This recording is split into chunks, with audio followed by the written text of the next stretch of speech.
Heimsma 12, ábyrgdafull nýtsla og framleiðsla.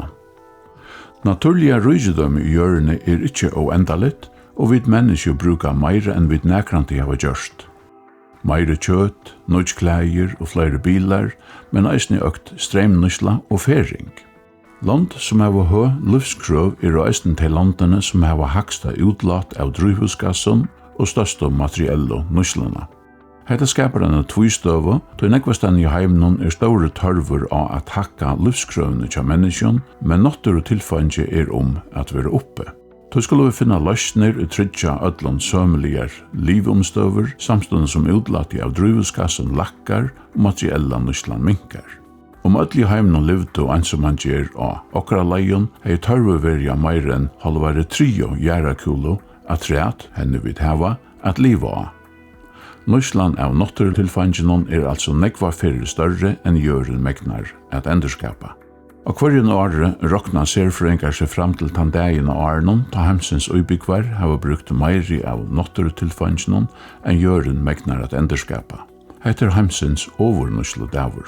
Og til dømes 2021 hadde vi langt av Ólavsøku brukt alt náttúrutilfangið som var fyrir alt året. Ta var overnýtslu dagur nottur. Færut aftur til 60 årene var overnýtsludagurin 30. desember. Gongton viser tydeliga at overnýtsludagurin fyrr og fyrr av årene. Heimsma 12 et mål at noa ábyrgdafulla nýtslu og framleiðsla. Mål galdandi fyrir virkir, almennar stovnar og privata nýtslu som skulle virka fyrir at tryggja burardiga nýtslu og framleiðslu hattur. Framtøyin treyti av hvordan vi menneskje velja at liva løyve. Hvat vi eta, hvordan vi flyta okkon, hvat vi gjer I frytøyne og hvat vi kjeipa. Som privatbrukare kan det hava store avvurskan at vi bia og kjeipa burardiga vörur og løsner, men ábyrden ligger ikkje einast til brukarene. Ábyrgdafull nýtsla og framleiðsla krever djervar politikarar og tåra at taka røttu avgjørende. Og det krever eisne privat vinnerløv som tykker ábyrd og viser egna burardikt. Tja brukaranon det mengan lattari og enda bøyligari at kjeipa nytt sjónvarp, kuldaskap eller færtelefon enn at omvela gamle tålene. Og okra leion kunne 40% av eltålen som vera latin borstekass og endurnýslustøvun vera I så konstante at de lattliga kunne være omvalt. Brukarar, politikarar og fyrirtøkker skulle syrja fyrir at tilfangi være endurnýtt heldur enn at enda som borstekast. Heter hugsanen I boskapet som gongur I ring. Ta brukaren livet at bruka en vøru skal hon letast innatur, så hon annarkvart kan være omvald og selt attur eller tidsin suntur så smalutner kunne endurnýtast og framleiðslu av örumvör.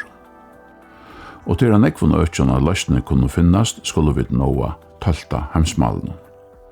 Allheims mætæsl skal minkast vi 30% bægi handlun og heimatja brukarun, men æsni sjálfari mæt framleiðslune.